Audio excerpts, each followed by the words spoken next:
بسم اللہ الرحمن الرحیم۔ آپ دیکھ رہے ہیں Dastak with Faryal Ahmed YouTube channel, اور میں ہوں آپ کی میزبان فریال احمد۔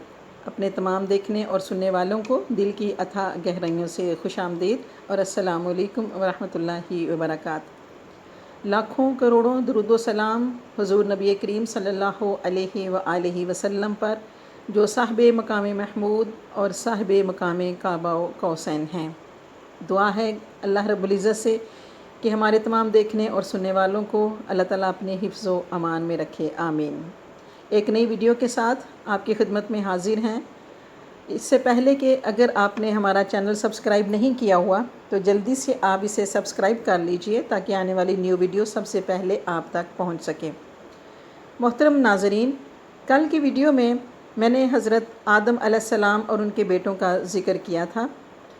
بات کچھ تشنا رہ گئی اور آپ کی بھرپور فرمائش پر اور خواہش پر کہ حضرت آدم علیہ السلام اور ان کے بیٹے قابیل اور حابیل کا واقعہ تفصیل سے بیان کیا جائے، تو آپ کی خواہش سر آنکھوں پر، اور آپ کی اس فرمائش کو مد نظر رکھتے ہوئے آج کا جو موضوع میں نے آپ کے لیے چنا ہے وہ ہے قابیل اور حابیل کا واقعہ، جو قرآن مجید فرقان حمید میں بیان ہوا ہے۔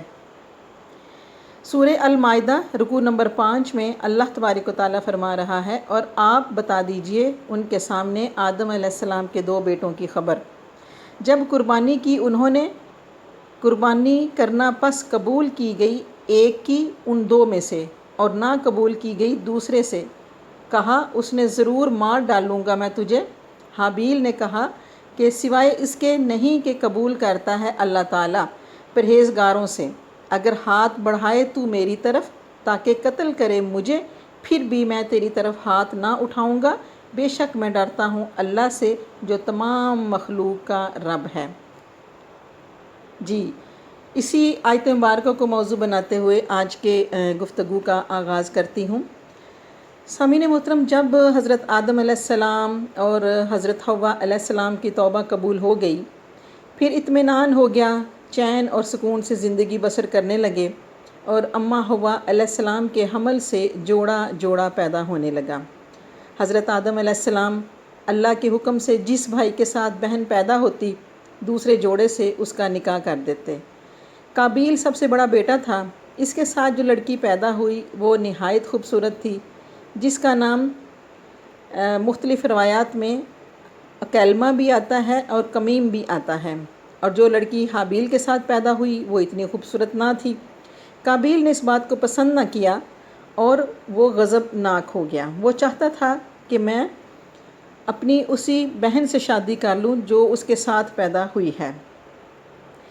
قابیل کرخت طبیعت تھا، درست مزاج تھا، طبیعت کا سخت تھا، جبکہ اس کا بھائی حابیل رحم دل، نرم دل طبیعت کا تھا۔ قابیل کھیتی باڑی کرتا جبکہ حابیل مویشی چراتے، اور حابیل کے نرم دل ہونے کی ایک وجہ بکریاں چرانا بھی تھا۔ چرواہے دیکھا گیا ہے کہ اکثر نرم دل واقع ہوتے ہیں۔ بنی نوع انسان کی افزائش کے لیے اس وقت جو قانون تھا وہ اب تو حرام ہے، اس وقت جو قانون تھا شریعت آدم میں وہ تھا بہن کے ساتھ نکاح، لیکن اس میں بھی شریعت آدم نے یہ شرط رکھی ہوئی تھی کہ اپنے ساتھ پیدا ہونے والی بہن کے سوا دوسری بہن سے شادی کر سکتا تھا۔ اس قانون کی روح سے حابیل کی شادی قابیل کی بہن سے اور قابیل کی شادی حابیل کی بہن سے ہونا تھی، لیکن ہوا یہ کہ حابیل کی بہن خوبصورتی میں قابیل کی بہن سے چونکہ کم تھی، اس لیے قابیل نے حابیل کی بہن سے شادی کرنے سے انکار کر دیا اور اپنی جڑواں بہن سے شادی کی خواہش ظاہر کی، لیکن ایسا کرنا آدم علیہ السلام کی شریعت میں حرام تھا۔ آدم علیہ السلام نبی بھی تھے اور رسول بھی، فرق صرف یہ ہے کہ رسول پر شریعت اور احکام نازل ہوتے ہیں جبکہ نبی پر وحی نازل ہوتی ہے۔ قابیل اس شرعی حکم کی وجہ سے غضبناک ہو گیا اور اس قانون کو ماننے سے انکار کر دیا۔ آدم علیہ السلام نے ان دونوں کے درمیان فیصلہ کرتے ہوئے اللہ کے حکم کے مطابق کہا کہ دونوں اللہ کے حضور قربانی پیش کریں۔ آدم علیہ السلام کے زمانے میں قربانی کا اصول یہ تھا کہ اپنا فدیہ یا اپنا نذرانہ یا اپنی قربانی اللہ کی بارگاہ میں پیش کی جاتی تھی، کسی کھلے میدان میں یا کسی پہاڑ پر، اور آسمان سے ایک بجلی ٹوٹ کر گرتی تھی، اور وہ جس کی قربانی منظور کرنا ہوتی تھی وہ بجلی اس قربانی کو کھا جاتی تھی۔ پھر تو لیکن اللہ کا کرنا یہ ہوا کہ جب حضرت آدم علیہ السلام نے دونوں کو حکم دے دیا کہ وہ قربانی دیں، اب چونکہ حابیل جو تھے وہ مویشی چرانے کا کام کرتے تھے، تو انہوں نے اپنے ریوڑ میں سے بہترین دمبا لیا، اور قابیل چونکہ ناحق پر تھا اور کچھ طبیعت کا بھی ایسا تھا، تو وہ قربانی کے لیے وہ گندم لے گیا جو بہت ہی خراب تھی اور ردی گندم تھی۔ اب یہاں پہ دیکھیے دو رویے سامنے آ رہے ہیں کہ قربانی کے لیے قابیل چونکہ وہ ایک اللہ کے نیک بندے تھے اور ان کی طبیعت میں اچھائی تھی، تو انہوں نے قربانی کے لیے جو دمبا چنا وہ بہترین تھا، یعنی بہترین مال میں سے انہوں نے قربانی دینے کا سوچا، جبکہ قابیل نے جو قربانی کے لیے مال چنا وہ ردی تھا۔ اس وقت خدا کا حکم ہوا اور آگ آئی، اور جو قربانی اس نے منظور کرنی تھی، حابیل کی قربانی اس آگ نے قبول کر لی اور قابیل کی قربانی اس نے قبول نہ کی۔ اب حابیل کا دمبا تو جل گیا اور قابیل کی جو ردی اور بیکار گندم تھی وہ وہیں پڑی کی پڑی رہ گئی۔ قابیل اس توہین کو برداشت نہ کر سکا، اس کے اندر حسد پیدا ہوا۔ اب یہاں ایک اور چیز انٹروڈیوس ہو رہی ہے، وہ ہے حسد، کہ بنی نوع انسان کے آغاز سے لے کر اور آج تک جس طرح کے جیسے جیسے رویے ہمارے سامنے آتے ہیں، جس میں حسد بھی بہت بری چیز ہے، جس میں حسد کے بارے میں کہا گیا کہ وہ انسان کی اپنی نیکیوں کو ایسے کھا جاتا ہے، یعنی آگ کی طرح جلا کر راکھ کر دیتا ہے۔ تو قابیل کو برداشت نہ ہوا کہ اس کی قربانی تو قبول نہیں کی گئی، حالانکہ نیت اس کی بھی خراب تھی، تو اس کے اندر حسد پیدا ہوا۔ وہ غیظ و غضب میں آ کر حابیل سے اس نے کہا کہ اب میں تجھے ضرور قتل کروں گا۔ اور پھر جو آیت مبارکہ میں نے پہلے تلاوت فرمائی، تو اس میں حابیل نے کہا کہ میں چاہتا ہوں کہ تو میرا گناہ بھی حاصل کرے اور اپنا گناہ بھی، پھر ہو جائے تو دوزخ والوں سے، اور یہی سزا ہے ظالموں کی۔ پس آمادہ کیا اس کو اس کے نفس نے بھائی کے قتل پر، پس قتل کر دیا اس کو، اور پھر وہ ہو گیا خسارہ پانے والوں میں سے۔ یہاں پہ قرآن مجید دو طرح کی باتیں اپنے فالورز کو بتا رہا ہے کہ حابیل چاہتا تھا کہ تو حابیل نے یہ کہا کہ تو میرے اوپر ہاتھ اٹھا اور مجھے قتل کرے گا، پھر بھی میں تیرے اوپر ہاتھ نہیں اٹھاؤں گا، کیونکہ میں اللہ سے ڈرنے والا ہوں۔ ہاں، تو میرا گناہ حاصل کرے گا، اپنے پہلے گناہوں کے ساتھ ملائے گا، تو پھر تو بھی دوزخ والوں میں سے ہو جائے گا، اور ظالموں کی سزا اللہ تعالیٰ ان کو دے دیتا ہے۔ اب حابیل کے قتل پر قابیل جو کہ اس کا بھائی ہے، اس کو کس نے آمادہ کیا کہ وہ اپنے بھائی کو قتل کر دے؟ جی بالکل، اس کے نفس نے اس کو آمادہ کیا کہ وہ بھائی کو قتل کر دے۔ یہ جو غصہ، غیظ و غضب، حسد کی آگ ہوتی ہے نا، یہ انسان کو جلا کے راکھ کر دیتی ہے، اور یہ جو اس کا نفس ہے، یہ شیطان اس کو بہکاتا ہے کہ وہ سگے بھائی کو بھی قتل کرنے سے گریز نہیں کرتا۔ تو انسانیت کے اندر پہلا قتل جو ہوا، اس سے پہلے تو نہ کوئی گناہ ہو رہا تھا، نہ کوئی قتل جیسا بڑا کوئی کبیرہ گناہ ہو رہا تھا۔ یہاں سے انسانیت دو حصوں میں تقسیم ہونا شروع ہو گئی۔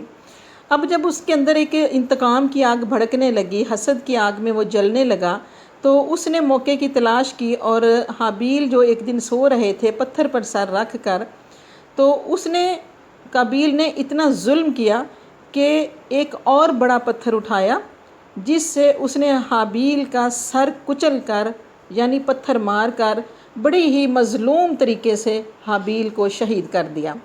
اب قتل کرنے کے بعد اس کی لاش چھپانے کا طریقہ تو معلوم نہ تھا، کیونکہ اس سے پہلے تو ابھی زندگی موت سے آگاہ نہیں تھی، اور موت کے بعد دفن کرنے کا طریقہ بھی ابھی نہیں پتہ تھا، کیونکہ اس سے پہلے آدم علیہ السلام کی اولاد میں کوئی بھی فوت نہ ہوا تھا، اور لاش کو چھپانے کا یا دفن کرنے کا طریقہ بھی معلوم نہ تھا۔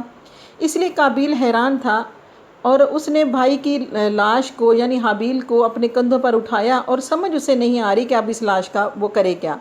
آخر پروردگار عالم نے مہربانی فرما کر ایک کوے کو بھیجا۔ بعض کہتے ہیں کہ 2 کوے تھے، ایک نے دوسرے کو مارا، پھر زمین کرید کر گڑھا بنایا اور اس میں مردہ کوے کو رکھا اور اوپر مٹی ڈال دی۔ اس مردہ کوے کو دفنا کر اس نے اس کے اوپر مٹی ڈال دی۔ اب اس بات کو بھی سورہ المائدہ فرما رہی ہے کہ پس بھیجا اللہ تعالیٰ نے کوا،